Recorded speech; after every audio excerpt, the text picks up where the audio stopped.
Captain Scott Bishop joining us this morning from the Twin Falls County Sheriff's Office on News Radio 1310 KLIX and newsradio1310.com. We're almost 8:34. It is 28 on Magic Valley this morning with Bill Colley. Welcome back. Well, thank you, Bill. The last time you were here, we were talking about a drug task force, I think. Right. So SIU and also our narcotics division. We talked about that a little about SWAT. We are kind of a jack of all trades when it comes to the things we talk about. So. Well, today we're talking about something that's coming in from on high in Washington, where there's talk about making this mandatory, where law enforcement would be wearing body cameras. Right. So for the Twin Falls City Police, they've actually had body cams for several years. Us at the Twin Falls Sheriff's Office haven't. So we started watching what's been going on, specifically with the House of Representatives. They looked back in June of 2020 to start doing this police reform bill. Well, it's come back about 3-4 weeks ago. They passed it and they sent it over to the Senate. And so it's my job to read through all that stuff and to try to keep us up to date on what's coming. And one of many parts, there's a lot in that whole reform bill, but one of them is talking about specifically, if you want to continue to receive any type of federal money, you will do A, B, and C. And one of those is body cams. So with that, there's a whole lot to body cams. It's not just, hey, I'm going to go grab a GoPro and throw it on and see what happens. For law enforcement, we have a ton of things to worry about when it comes to that. We have to make sure we have the storage correct. We have to make sure that we have redundancies in storage. We have to do all the other things to make sure it's done right. So no matter what, it's always there. We don't just get to go, hey, the server went down. Sorry, that's lost forever. We don't have that ability. We have to have it. So there's a lot of things that go into it. We started looking about 3 months ago into what was going to be needed. We traveled around to some of our other partners and agencies around us to make sure that we don't make the same mistakes they did. Since they've already got it in place, we don't want to, continue to reinvent the wheel. They've already done it. So let's find out what worked for them and what didn't. And then we started to put this all together. So with what the feds are doing, I mean, they've already changed a lot of what we do. About 3 months ago, lateral vascular neck restraints were put down from posts. They said, hey, that has to be a deadly force situation, no ifs, and or buts about it. And if you want us to continue to recognize you having that in your policy, then you need to send us some forms and show us your policy. Otherwise, we'll report it to the feds that you didn't do it right, and they'll start looking at your federal monies. And we talk about federal monies. Look, federal monies, that's what supplies a lot of the little things that we do, all the grants that we do, from the highway safety grants. There's a ton of grants out there, and that's taking that federal money instead of it going to Seattle, Portland, LA. We want some of it here to help subsidize some of the stuff that we do. Otherwise, it's all on our taxpayers here, and that's just it's just too much. So you mentioned the fact you'll have like a redundant system with this or systems. I try to tape most of the shows I do. I'm not necessarily required to do it, and I think in engineering they actually do most of it on their own for me, but I try to do it in case there's a question after the program. But 3 times in the last couple of weeks I've gotten busy with something else, forgot to turn it on. And probably in the past with body cams, there's been some of that's happened, but now they're saying you've got to have a system in place so to prevent that from happening. So there's 2 parts to that. So the one is, I've got to make sure that I have a buffer system for whatever system that we go with that has the ability to continue to record at all times. And then when they push the button to record, then I need to be able to go back, whether it's a minute, 2 minutes. So there's that buffer system. So there's that part of it, right? To make sure that, so if I go in to get a bottle of pop and I go in and somebody comes up to me to report something and I didn't know that I was going to come in contact with somebody, that gets pushed so that it goes back 2 minutes. So that conversation is captured. Then once I get done and everything's done with whatever the incident is, I have to be able to upload that to a server. Now, if I choose to do my own servers here in the county, I have to have 2 of them, one here at one location, but if something happened to that building, I have to have another one somewhere else so that it's captured really twice. That's the storage part. There's another way to look at the cloud, right? The cloud sounds great, and it truly is. But I don't get to use just the normal cloud, right? I have to use the government one that hopefully has a little better security, right? It's encrypted. So all that stuff that I put on it is saved, and it has to be in several different locations. So I'm not just uploading it once. It's got to go to 3 or 4 locations throughout the entire US so that if the grid goes down in Texas, I can still access the information. It's just coming out of Oregon instead. So there's all those things that have to be considered when you're looking at the storage of it. And when you're talking seven, so we would probably record most things in 720, but you're looking at about, a 12-hour shift. We'll probably record around 4 hours. So 720, 4 hours. Let's say everybody does it. So five persons every single 12-hour shift. All that information has to go somewhere.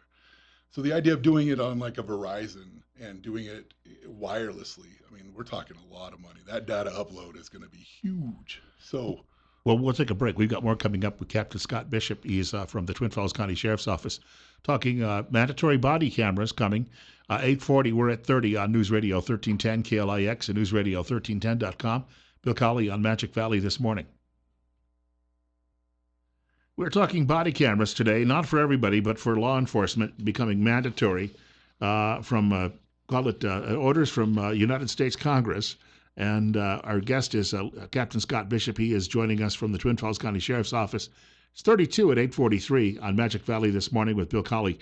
And in a few weeks, you're going to open up some doors and have the public come in and comment about this. I am. So April 21st, 6 p.m. at the P&Z meeting room, which is in the County West building. You access it. It's on the southeast corner of County West. We'll be having a presentation. We'll do the PowerPoint. We'll absolutely take questions. We want to get the input from the public. It's their money. I mean, when it's all said and done, it's their money. We want to do what's right and make sure that we're getting the best bang for their buck so that we don't just make mistakes in the front end and then go, well, hey, we messed up and we want to do this again. We want to learn and have all that information in front of us before we make decisions on exactly what we're going to get. And then, of course, eventually you have to come up, you've got to look through all the different systems and then find one that would be acceptable to the county commissioners, because there's likely multiple systems. They're going to be looking, I'm sure, at the price when they go into this. Well, and the great thing is the county commissioners look at everything for us. I mean, yes, at the end of the day, they have to be good stewards with the money that they're entrusted with, right? So we've got to show them and sell to them the exact one, the different types, and make sure that we choose whichever one is the best fit for Twin Falls County. It might not be the Cadillac version, right? It might be the Ford F-150 version, and that's fine. That's what we want. We want the one that's going to work hard and get the stuff done that we need to. We don't need the pretty bells and whistles. We need it to work and be functional. So, and you were telling me during the break, there's really two things going on here. One is obviously, trying to keep a record of what's going on for evidentiary purposes, and then the other is just for personal relationships between law enforcement and the public. Right. So when you look at body cams or any type of cameras whatsoever, there's two parts to it. One is evidence, absolutely. So we try to record we'll call it the probable cause of the crime or the incident and exactly what occurred. But if you just went solely off of body cams itself, right, depending on where you attach them on your person, look, I'm almost 7 foot. So if I attach mine, let's say on my shoulder, you're going to see nothing of most of the public when we have an encounter. Right? So if I put it at the center of my chest when I'm driving, you're not going to see any of the probable cause for the stop or any of those things. So there's that part we have to be aware of as well. So the in-car camera is something we're also looking at, to work together to decide whether or not that's something that's plausible for us.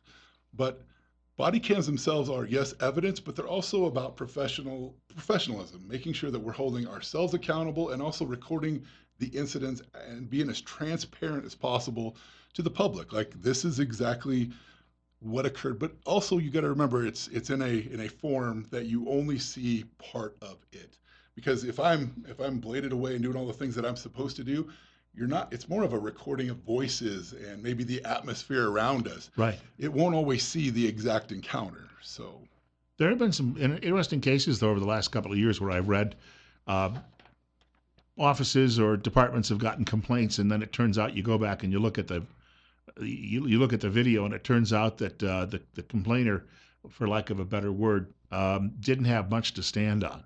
And that does happen, but we're also looking at the training aspect. If we're doing something wrong or we're not doing it the way we as the administration wants our deputies to do it, then we can change those things because we can see that doesn't work. That technique doesn't work, or We can look at a lot of things about how we're doing business and making sure that we're doing it the right way. So does it catch people?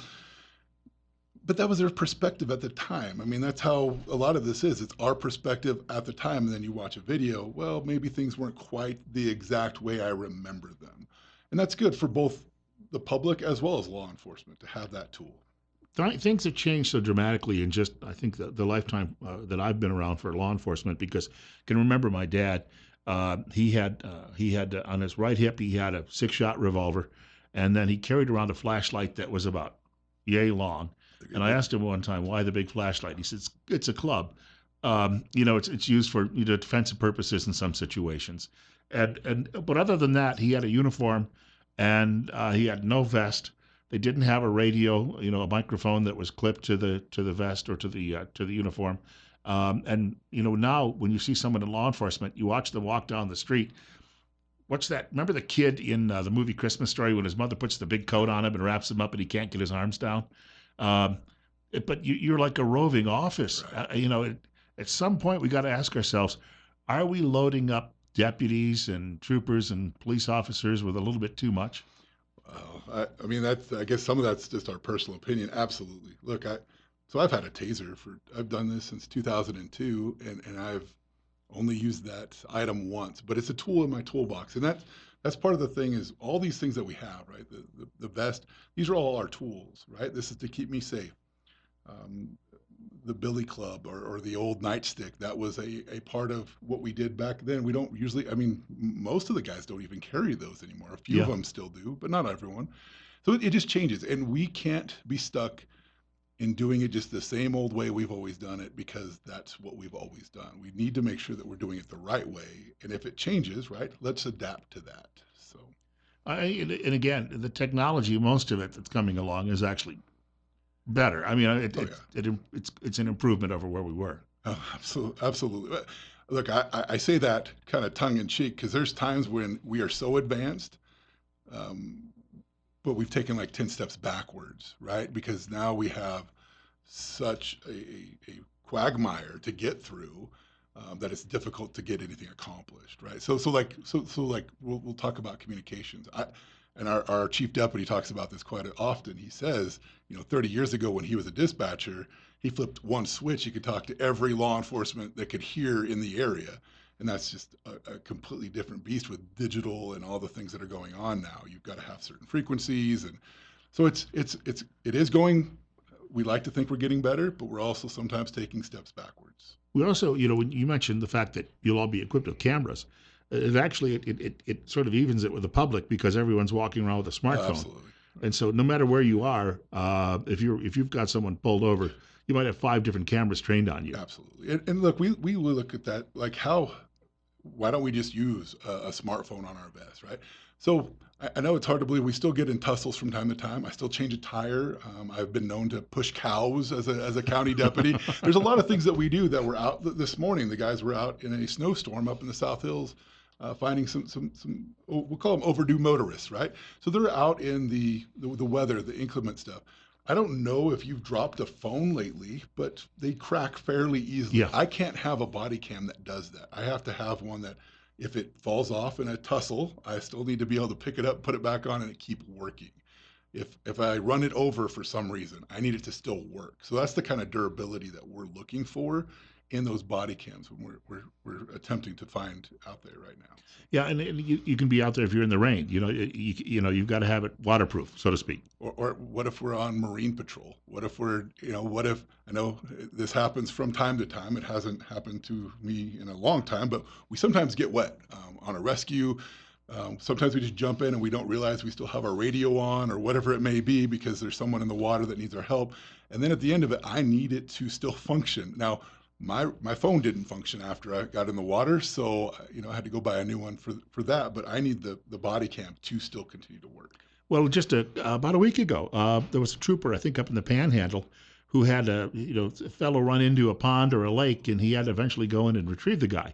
There you go. I mean, he came out of that. He's going to be soaking wet in that situation. And some of the equipment gets ruined during that. Guys, that's the other part. We try to take care of everything that we're given, right, from the public, but realize like the car that we drive is still a tool, right?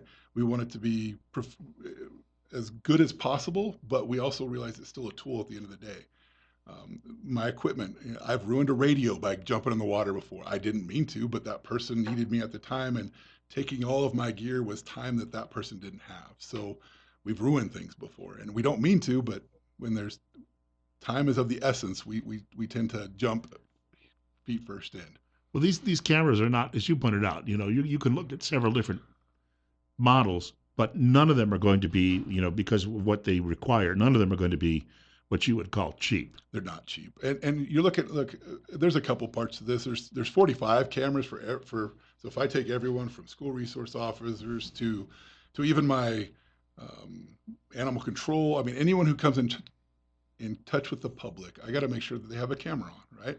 So there's 45 of them. So you take that 45, and then you figure that they're going to be on for a 12-hour shift. My guys work 12-hour shifts. So now I have to have the battery life to last a 12-hour shift, or I'm going to have to put things in their cars to charge them.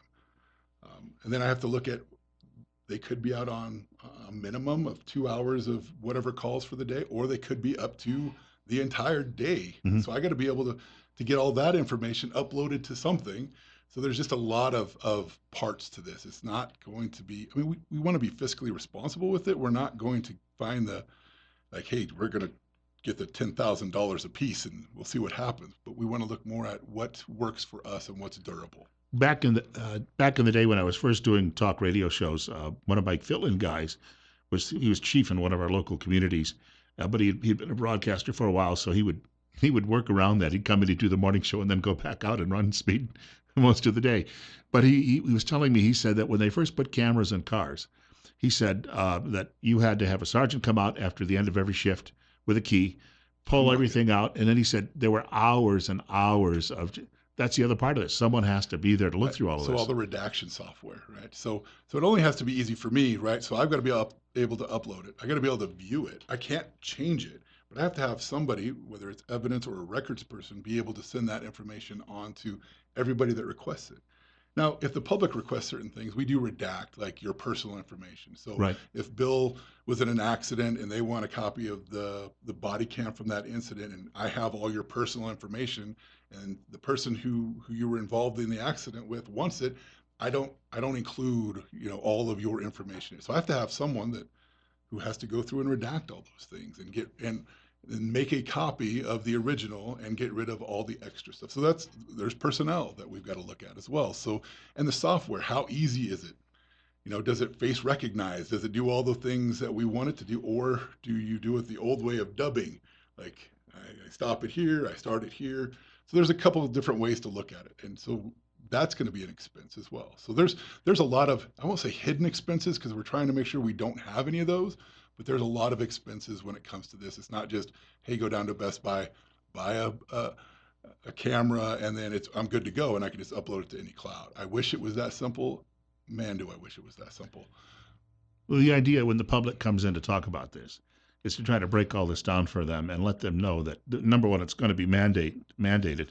And so number two, you can't walk away from it. You got to do this. And so you want that input, but you got to realize too that you can't say no. Right. But I want to make sure that we do the stuff, because if we're implementing this within, let's say, the next year, or maybe it's a year and a half out, let's do the stuff at the front end. Let's research it. Let's not just buy whatever somebody throws in front of us and go, hey, we'll take that because it's too late and we didn't do the homework, right? Let's do the homework and the research up front, find out what we need, find out what the public wants us to have, and somewhere in the middle, let's come up with what's the best thing for Twin Falls County, for the sheriff's office, and what we can afford. I know that's the other part is we can't, we have a tax base, and we can't be just using their money any way we want to. We have to be fiscally responsible with it, because those are my tax dollars as well. So I want to make sure that we're spending them in the right way. So, well, one of the I know some people out there criticize this, but one of the advantages of actually having people who make the decision on the spending, and that all of them have a law enforcement background in the county commission, is that at least they understand where all of this is coming from. Yeah, it's a great thing. It's also one of those things that always like, hey, so did you look at this? It's great to have those guys there because they tell us, hey, did you look at this, Scott? Did you take a look at this? Because they give us that other idea. Because look, we're looking at from my perspective. My eyes are the ones that are doing the Right. research. I need those others to tell me, hey, did you think about this? Did you look at this part? And that's the great thing about having commissioners that are ex law enforcement or have been in some form of the justice system. They can tell us, hey, this agency did this. What, have you looked at that? So making sure that we're doing the right things. And you probably do talk to a lot of people in Jerome, Lincoln, Gooding counties, and Cassia, because they're all going to be doing the same thing too. And I would imagine there's going to be a lot of comparison going on. There is, and that's the other. So the other part you got to remember is, so all 4,000 agencies in the entire U.S. are going to have to go to this, and so we can say a third of those already do it, the bigger agencies, but the ones that haven't, they're all going to either start doing what I'm doing, or they're going to wait till the last minute, and then what do we do? It's just like our that supply and demand. If I wait to the last minute and I just take whatever I can get at the time, and that cost is way, way more instead of doing it at the front end where I can compare the prices and start trying to find one that's going to fit us, I'm not doing the service to the community that I should. So, Well, I got to thank you for coming by today because we're out of time. But I know you mentioned you could do an hour presentation on this. As we get closer to April 21st, we might want to consider a little bit more detail on it. so April 21st, 6 p.m., the P&Z meeting room, County West. I'll be there. Several of us will be there. And we'll have a PowerPoint presentation, and then we'll answer as many questions. And we'll stay as long as you need us to. I want to thank Captain Scott Bishop coming by today from the Twin Falls County Sheriff's Office. It's almost 8:59. News is next at 9 o'clock from Fox. At a local update, it's 28. Bill Colley as well on Magic Valley this morning.